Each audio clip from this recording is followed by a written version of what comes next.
as this is Campus Drive TV, your number one campus-based entertainment TV channel, where we bring everything happening on campuses. And then issues students face that we don't usually talk about. And today we have an entailing one that we have to talk about. Let's listen to something and we'll continue from there. Can we have a quick call? My name is Aretha, and basically, I'm advocating for the rule on shaving your hair before you go to senior high school or public schools to be changed, and to give the choice to the people to say, if you want to shave your hair, shave it. If you want to keep your hair, keep it. Because I've spoken to a lot of especially young ladies, and they've told me that, why do we shave our hair? Because our counterparts in the private schools, Caucasians, those who are schooling abroad, like our friends who go abroad, they don't shave their hair. So why are we shaving our hair? What's the point? And then I started to ask questions, and I realized there's no point actually. It's just somebody wants to take the easier way out. That's one part. And so why don't you give the choice to the people to shave their hair or not? I mean, Ghana has to be one of the countries in the whole world where, you're forced to, under democratic rule, that you're forced to shave your hair before you can access education. So I reached out to a lot of senior high schools, and the Yasanto editorial board gave me your number because you have access to students. What I actually want is to do like a quick survey to understand whether the students want this or not. Because I was a student once at Yasantoa, and I did not like that practice at all, especially when some of my mates, especially those who were Caucasian and those who were rich, were allowed to keep their hair. It causes low confidence in the girls and low self-esteem. Trust me, I've spoken to so many people. There's so many dimensions. There's so many reasons they give us, and there's so many counter reasons we can give them. All right. That was Aretha from South Africa. But before we go, Mr. Gideon, can you give us a little introduction about yourself before we get to the business? I'm Gideon from Tutor. I had my education at the secondary level at first section high school. I later on moved to Methodist University College. There I read accounts management. Currently also a postgraduate student at University of Louvain. All right. Aretha. Hello.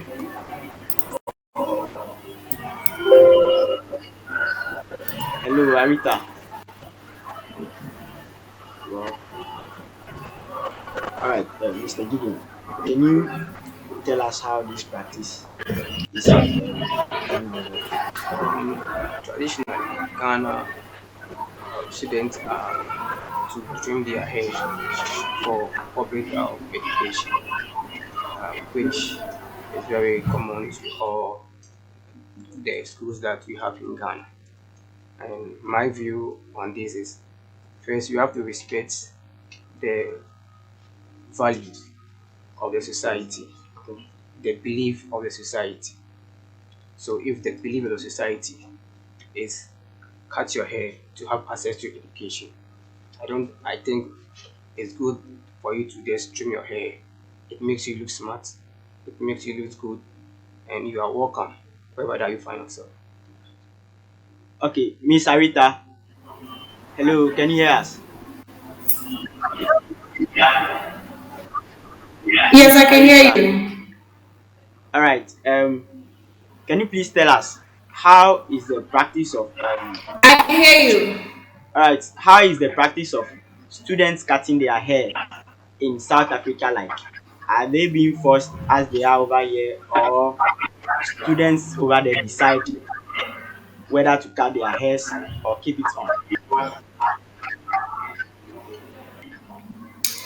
I think the conversation, I will answer your question. No, students are not being forced in South Africa, neither are they being forced in Nigeria or Togo, or in most places in the world. So the conversation is not even just about elsewhere. The conversation is about Ghana. And sorry, I didn't catch the name of the gentleman in the studio, but he did raise some very interesting points that it's the values and the beliefs of the society. And this is one point that I have always looked at this haircutting rule from. If we want to talk about values and beliefs, then it gives us even more reasons why we should not shave the hair. I will tackle beliefs first. If you look at beliefs, right, I'm just taking three religions in Ghana: Christianity, Islamic religion, and traditional practice. If you take Christianity, the Bible, in First Corinthians chapter 11, verse 15, the Bible clearly states that long hair is the glory of a woman. So just by that, and if you practice Christianity and you tend to pick and choose what you want to pick and choose in the Bible is clearly against women shaving their hair. And when we come to Islamic practice, the Quran or the Islamic practice prevents women from shaving their hair. It allows women to keep short hair but not shave it. And what we're practicing in our public schools, in both primary and secondary schools, is not keeping short hair, it's shaving of our hair. Because you literally have no hair on your head. And then when I bring it to the traditional rule, the traditional setting, please tell me, but in all my years of being a Ghanaian, I have not seen a high priestess who is bald. This high priestess either has dreadlocks and it's decorated with beads and cowries, and it looks amazing. So it's really interesting when people start to say, oh, it's the values and the beliefs. In the beliefs, I mean, with only even these three beliefs that we have in Ghana, the whole point of shaving the hair is flawed if we look at the beliefs. Now let's come to the values. It's so interesting when we talk about values. If I recall correctly, one of the best times for us as a people to connect was when we gathered around the fireside. And I think this is when, and I'm talking values from way back, we gathered around the fireside and we took care of each other's needs. We would braid each other's hair, we will fix each other's hair. So this, I think, has this rule, it that doesn't have enough grounds to stand when it comes to values and beliefs of the people. And then you mentioned other points like smart and clean and all that. Are you trying to say that when you go into higher education, because I heard you mention that you've done your first degree and you did a postgraduate, but in the university and in postgraduate, these women don't have hair shaved. Are we suggesting that they don't look smart and clean? Is that what we're saying? So the question is, we need to find the real reasons why this practice exists. And we need to be able to have faith in our younger generation to say, when it comes to giving them the responsibility of keeping or cutting their hair, they would be able to make the right choice. All right. Now, don't get me wrong. I'm not saying every woman should go out and braid their hair or every woman should keep their hair. All I'm saying is that if you look at the history of humanity, hair is a big part of our history. I can give you a few examples. If right now I cut my hair and I cut a Caucasian's hair and I cut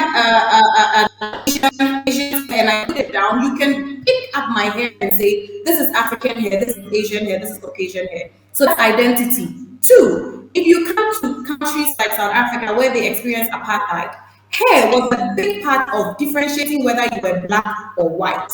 So hair is a huge part of our identity.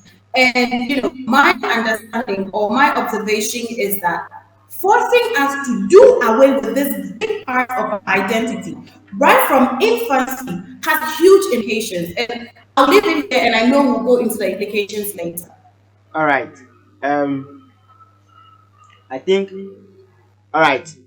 Now, Mr. Gideon, you just heard what Ms. Arita said, what do you think are the reasons why teachers ask students to shave their hair before getting access to school? Um, she made mention of the university, them keeping their hair and certain stuff. At the university level, in terms of maturity, in terms of their age, they are well to keep themselves clean as compared to the basic schools and the secondary schools as well. So for the university case, yes, you can keep your hair, but we are talking about the age that the student finds herself in or himself in terms of the smartness. Because when you are in a class and you allow any hairstyle, there is no uniformity in terms of hairstyle. When you are teaching, students have different hairstyle, yellow, green, red on one hair on a student. Assume that the student is sitting in front, you and other students are at the back. Their concentration will be based on the hairstyle, not the information given to the student. Okay. You get it? And another view that teachers normally ask the students to trim their hair is you can talk of it save money, it save parents money. It also reduce the competition among students. Right. Like this hairstyle is nice, my hairstyle is bad. Then at the end they have to go to parents demanding for money for them to have that type of what hairstyle. In terms of the product, it can be very expensive as compared to going to trim your hair. And one last thing that we also let them trim their hair is you're having education. You are here to educate yourself. And what is education in general? Education has to do with the acquisition of knowledge, skill, values, Okay. habits, attitude. Now, education can also be seen as permanent change in what behavior. What would distinguish a student from someone in the street? Right. You understand my point now? Assume that there is a case whereby they are after someone who have stolen a product. In our Africa culture, we attribute those with that kind of hairstyle to be what bad what people. At the end, the conducive environment is not just the how do you call it the building that you find yourself in. You are going to have education. You have to be accepted. You have to feel welcome into the society for you to have a sound mind and learn. You can also look at the objective of education as well. We have the cognitive domain that has to do with the development of the knowledge and the mental toughness. How many of our children have developed their mindset to that level whereby if they are not accepted in the society, they can still have that mindset to have the education. We can also talk about the affective domain, which is very very important when it comes to education. With a hairstyle, someone can just post a statement against you. Your hair is not nice. You have spent a lot of money on it. So if that student feel that unpleasant feeling, it's possible that he or she may what retaliate, and it will create some chaos in the school's what setting. My point, there should be a uniformity. There should be what a uniformity, and it will prevent parents from spending another money on the products that the child will use in fixing the hair and other stuff. All right. So we've heard your points, but the case where students are being forced to shave their hairs, what do you have to say about that? Because we hear in cases that, and even it's happened to some of us in the secondary schools, you have to shave your hair or else you are being debunked, punished, or sometimes even sacked from the institution. What do you have to say about that? You see, there is a saying that if you go to Rome, do what the Romans do. You are there to have education. Trust me, education over everything. education over everything. You are there to acquire knowledge. So here is the opportunity cost. Will you sacrifice your education because of a hairstyle? If the society that you find yourself is trying to prevent you from having education, or will you choose education over will you choose education over your hairstyle? I think the bottom line is it's not a place for you to come and show off the style that you think will best suit you. That's why there should be what uniformity. And besides, it's just a temporary period. It's not permanent. And you have to have the chance to approach people. You get it? There will be this discrimination among students and to go against the student emotionally. Yes, parents may insist that yes, it's our right that the child should have education and everything. Maybe the law may permit you to have your way out. By the end, you the parent are not on campus. Okay, you the parent are not on campus, and you leave this whole burden on the student in terms of mental toughness. How can the student have that sound mind to learn? You get it. So being forced, well, um, I will go against being forced though, but all things being equal, it's best when the student trims the hair so that this kind of burden on teachers in terms of distraction class and everything. All right, Aretha. Hello. We'll take a short break. We'll be right back. Stay tuned.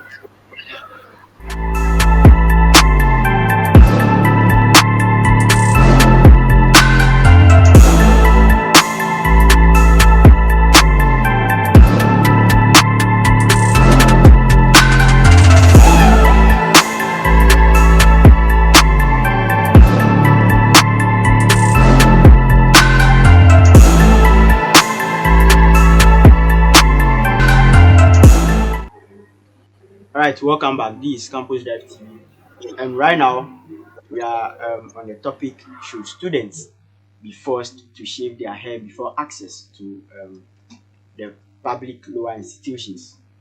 And Mr. Gideon just gave us some reasons why teachers force students to shave their hairs. Miss Aretha.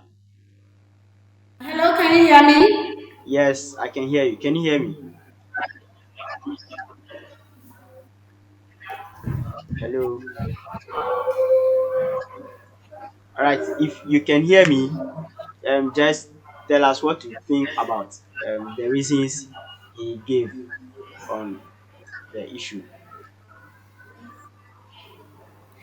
Thank you very much. Sir Gideon, I heard all the reasons you gave, and to be honest with you, I have been hearing all these reasons for a very long time now. 20 years ago, I heard these reasons, and I still hear these reasons today. But I just want to address a few points on your reasons. You mentioned, first of all, that education, the things that education do, and hairstyle is not part of it. Having hair is not part of education. I will beg to differ because education is not just imparting knowledge, but education should be preparing us for the world. And most of the times, as someone who come from a family with a lot of teachers, and I have gone through the Ghana education system myself, I feel like when we look at our education, we only look at us in the context of Ghana and not the context of the world. So we tend to struggle a bit when we have to compete globally. The second point I want to, address is the issue of uniformity. You see, we can be uniformed without being deformed. And if I say being deformed, if you tell me that cutting your hair is temporal, it's not permanent, I will beg to differ on that. Because if you are to go to a public school from age 1, you cannot have hair from age 1 till age 17. That is 17 years of being taken, of taking something so identifying away from you. So it is close to permanent if it is lasting for 17 years. Some people start from private schools and they have to cut it later, but it's still 17 years of being forced to shave off your hair, not to keep short hair. Three, sorry, you mentioned about distraction and then somebody having yellow hair and green hair. You see, this is the kind of discussion that makes me very sad, extremely sad, because I know that you've encountered so many women who have their hair and it's not shaved. I don't have green hair now, but I haven't shaved my hair. How many women on a daily basis are carrying green, yellow, blue, purple hair? It will be for an occasion or a party or when they want to step out of their comfort zone. But typically, you wouldn't even find the average Ghanaian wearing colored hair. With that said, if we want to still enforce uniformity can come in so many forms. It doesn't have to necessarily, you see, where I'm from is if you listen to history and if you read all these stories about the emancipation of the black person. And I'm so passionate about this because, and I don't know whether you know, but I'm speaking as a black African woman with all the attributes of a black African woman. And I will tell you for a fact that we've been made to feel less beautiful about our skin and our hair for centuries. For centuries, our hair compared to Caucasian is less beautiful. Our skin, the dark skin compared to the light skin, is less beautiful. Everything about us has been made to feel less, to feel inferior to the other races and other skin tones. So this is subconsciously telling them your hair is distracting, is not beautiful, it's not this, it's not that, it's not that. So cut it. And from age 1 to age 17 is when we start to build and form habits.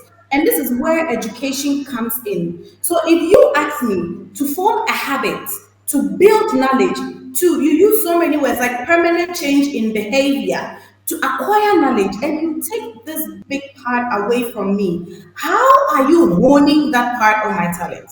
That's another point. The next point I want to make is we tend to think that everybody is going to start doing their hair when we say if we're giving everybody the choice. No, that's not what's going to happen. When I speak to people, I will tell you here and I'll admit to you that some people tell me, you know what, Aretha, I don't want to do my hair, I want to cut it. That's fine. That's absolutely perfect. And what I'm saying is there are students like me who went through senior high school who would have otherwise liked to keep her hair. Why was I forced to shave it? And if I bring it back to uniformity, we wear uniforms. It's a form of uniformity. If you want to drive uniformity while a big part of us is not taking away from us, we can say when you're in school, your hair should be in a ponytail because you know when you go to other parts of the world, like in Catholic schools in the UK and in the US, they will tell you don't let your hair down, or even in the military, don't let your hair down, don't put ribbons in your hair, don't do this, don't do that. But taking the hair away from us entirely is a big deal. The next point is you spoke about economics. You spoke about the money to do the hair, the products to do the hair, and all these things. We are assuming that everybody in Ghana cannot afford to do the hair. That's what we're assuming. And when we do that, we overgeneralize and then we dilute the conversation. Because you know what? As you're sitting here looking so nice yourself, not everybody can afford this beautiful kaftan you're wearing. But we are not stopping people. We didn't stop you from getting it. So what the point I'm making is that, you know, a lot of people also say, I will take my child to a private school if they don't allow it in a public school. And you mentioned when you go to Rome, do what the Romans do. Absolutely. And this is the genesis of my discussion because now our school system has become dictatorial. It's become Rome. We don't have room. And you mentioned something. You're here to get education. What's the problem with hair? That's another point, Sir Gideon. Our education system is so dismissive of what the children feel and understand and want. We just acquire the knowledge, but there's no mental healing, there's no business acumen, there is no self-development, self-discovery, how do you call it, what's this word I'm looking for, confidence and self-worth. And if you look at it, this is why one of the reasons why most girls in senior high schools and who are of age, some teachers are able to take advantage of them sexually because they don't feel beautiful. They don't feel they're optimal. So the moment somebody, when they have their hair shaved and everything, the moment somebody says, "Oh, you're beautiful," da da da da da da, they melt. They are not able to say no is no. If you do this, I'm going to report you. Then they take advantage of them. Recently, I read an article in Education Ghana and it broke my heart. One teacher has managed to impregnate 8 students in the same school. Meanwhile, they don't have their hair done. And still, they are perpetuating, they are still chasing these students. All I'm saying is that when you teach girls to know their self-worth and their confidence, you know what? I always say this. If you give me the choice to cut my hair and I walk into the room and my hair is short because I decided to, or my mother decided to, and I understand why my hair is cut, I'm going to come to the room with all the confidence in me. And nobody can take advantage of my less self-worth. But when you force me and it's against my will, and like you said, what would you choose, education or hair? Of course, I would choose education because the rule is bullying me into choosing it. The rule is not taking into consideration how I feel. The school education system, pardon me, is not taking into consideration the implication of making me cut my hair. Listen, even when we allow people to do their hair if they want, it is going to create employment. Imagine all these people who have learned how to do hair and on Saturdays they are sitting down doing nothing. Those who can afford can send their kids to do the hair. Now it's up to the school to say, listen, when you come to school and your hair is not shaved, it has to be all back cornrows. You don't have to have any color that's not your natural hair color. Don't put beads and ribbons and da inside. This is where uniformity comes in, not when you take a huge part and a very important part at that away from us. My last point before I let you speak, Selassie, is that education in Ghana, I'm sorry I have to say this, I don't mean any disrespect to anyone, but I think with our education system, we should at times take a step back and do research and understand if certain things are working. Is it something the students want? Is it fostering mental well-being, which I think most of the time we dismiss in our society? How a child feels is irrelevant to what should happen. I'm not saying we should allow the children to go haywire and do whatever they want. All I'm saying is that have we ever considered asking the children that we're making these rules for what they want? And lastly, to your point, Sir Gideon, yes, I understand this is going to be in an education setting. And yes, I understand every change is difficult when it starts. Students, teachers alike are going to have issues with, keeping up the rules, But this is where you get the students. This is where you say, these are the rules or that. But we don't even have it.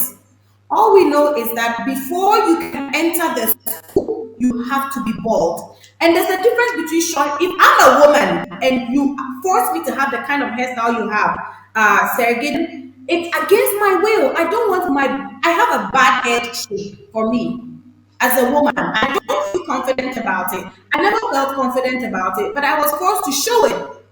What did that do? That killed my self-confidence and my self-esteem. I will tell you this, I've been through a journey, and I don't even know why it took me 20 whole years to finally speak about this, but I'm glad that I finally opened my mouth and I spoke about it, because you know what? I do not think it's a train wreck for some parents or for the schools, or for some schools. We can even start with the model school to say, we're testing it. Will it work? Will it not work? We've not tried it. We just dismiss it and we say, oh, there's poverty. Oh, we don't have water. Oh, the girls will be wearing yellow, green, which I doubt anyways, because Ghanaians are very laid back. And you know what? At the end of the day, we will be putting these students on a journey of self-discovery. There is nothing that beats self-discovery. And to end and give the mic back to Selassie, I've been through this uniformity stage, and I'll tell you this, Sir Gideon, and tell me if I'm wrong. Maybe I'm being too hard on my country, but uniformity is not giving us any competitive advantage on the global stage. I've been from Ghana, I've been on the global stage, and I can tell you for a fact that things that I'm doing now, people, my peers, did it 10 years ago. Why? Because I wasn't advantaged enough to do it. I spent my time fearing my elders, which shouldn't be. We don't teach the kids to be assertive. When you're assertive, we mistake it for disrespect. So I think, all in all, this is a journey, and we can start from somewhere instead of dismissing it to say, oh, they have to cut their hair. Trust me, Sir Gideon, I don't know much about your background, but most of these people who uphold these rules so much, these people in power, in authority, in high places, have their kids in private schools and abroad, and their kids are not cutting their hair. They're not. Their kids get to be who they are, and their kids will grow up and have the self confidence and come back and rule us. So it's the same people, because we as the people, we as the poor generation, because I'm not rich enough to take my kids to a private school. We that were poor, we tend to stay where we are, and those who have been exposed and have seen the light keep seeing the light, and they keep coming back and being our bosses because of some of these little things. All right. Thanks very much. Selassie, you can go ahead. Hello.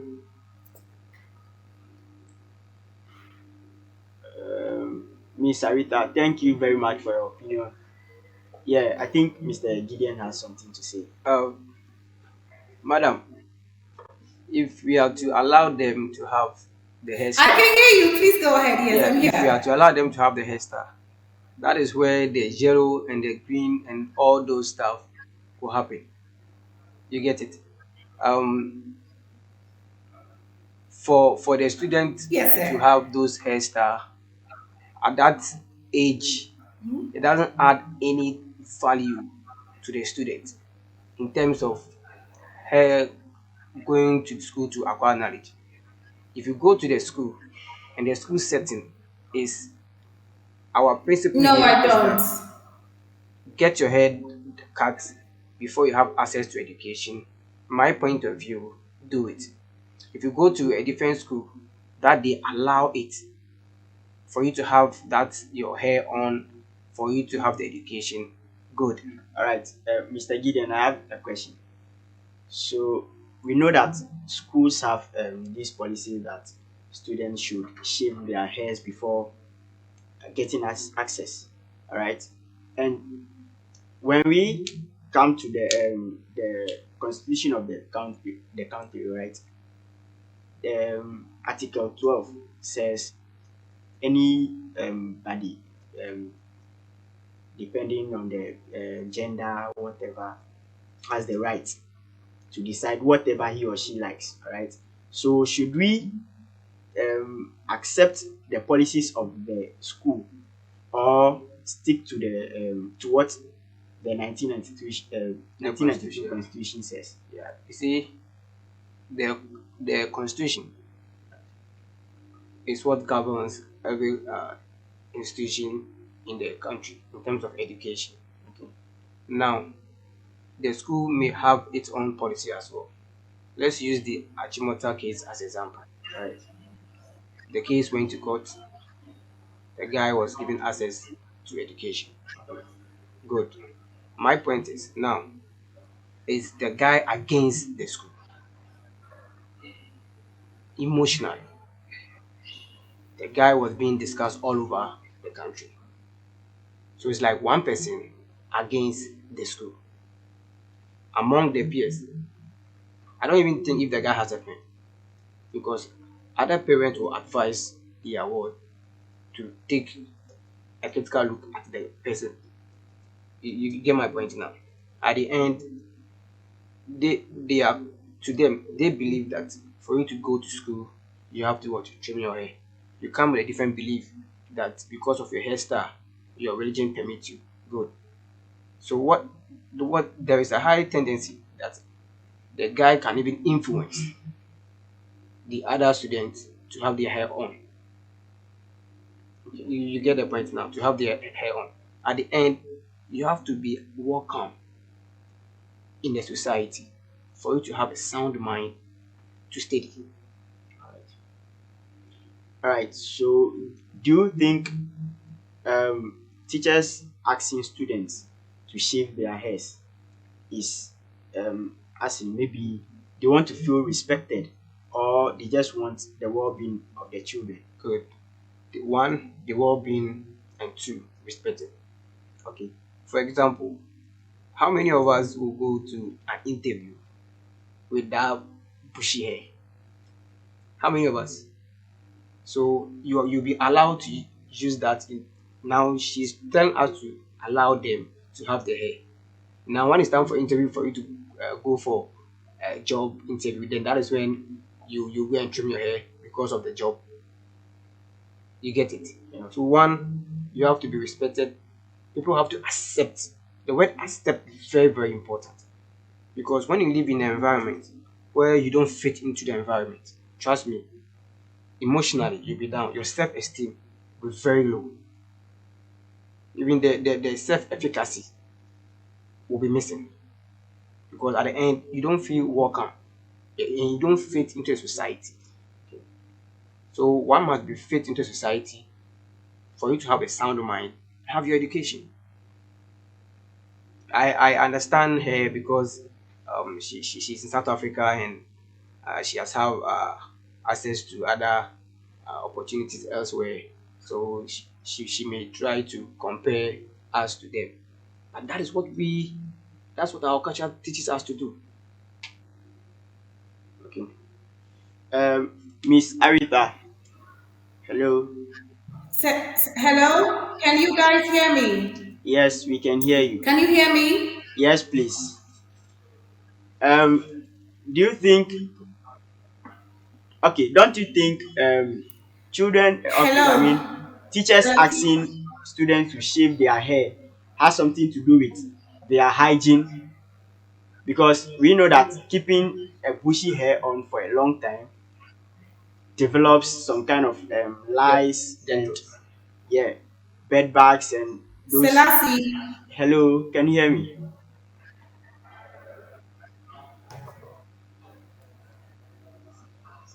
Hello.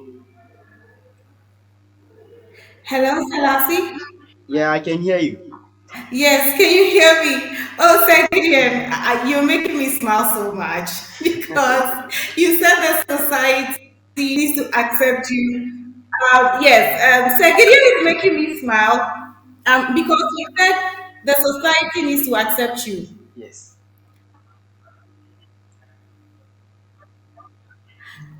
How will you feel if you find yourself in a No. society where you are not welcome? How will you feel? Yeah. Okay. So let me react to. How will you feel? How will you Uh feel? Just tell huh. me. If you find yourself in a society whereby you're not welcome, how will you So feel? wait. I have a question. Hello, can you hear me? Yeah, we can hear you. Please make it Can you snappy. hear me? I think there's a delay, so we're talking over each other. Yeah. Is Sir Gideon actually telling us that Okay. our society does not accept people who have hair and that it has to be shaved? We're talking about the Is school he saying setting. that our society The does school, not accept people or children who have hair the and that it school, has to be shaved even for the school, women the and school everyone? setting. Come on, Sir Gideon. I'm saying I, the school I setting. mean, The school setting. Selassie, you are asking about personal hygiene. Okay. I mean, I'm going back to the teachers. The teachers have hair. Are they not practicing personal hygiene? Or if you talk about the kids shaving their hair as a respect to the teachers, No, not the teachers. The teachers as well. uh-huh. Yeah, the teachers as well. If I find myself in a society where I'm not welcome, I am going to ask what makes me unwelcome to the society. That is why we have that's why we have the constitution. How will I feel if I find myself unwelcome in a society?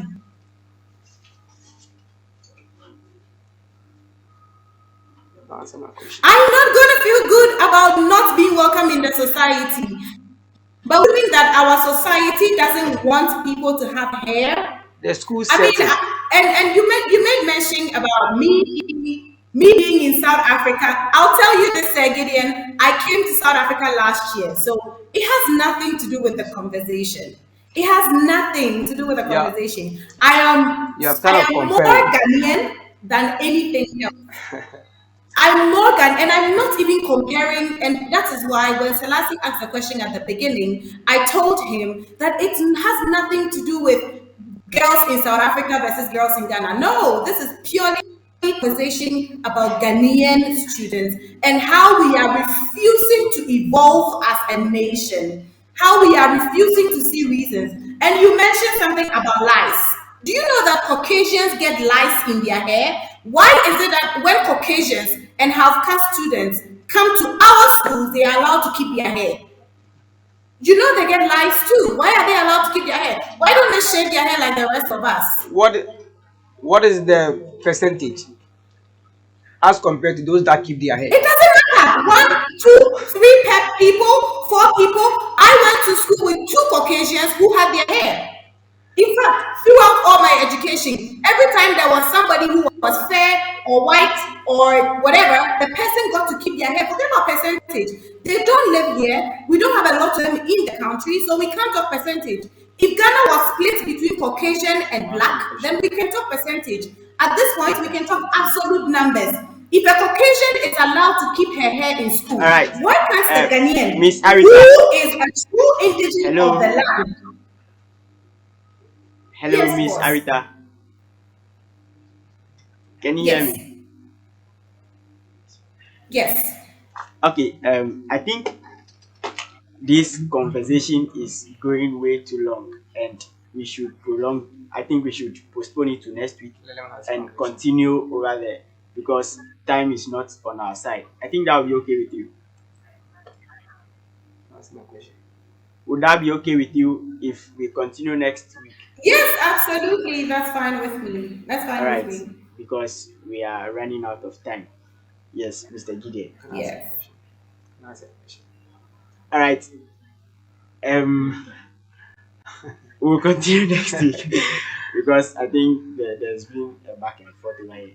So, Miss Arita, he actually has a question for you, but then we'll do that next Please week. go ahead. He can ask the question before we close. No, time is not on our side. So next week you'll be right here Okay. and you will be right here as well, so that we continue. I hope that will be okay. Thank you. All right. Okay. We'll be right back after this playlist. Stay tuned.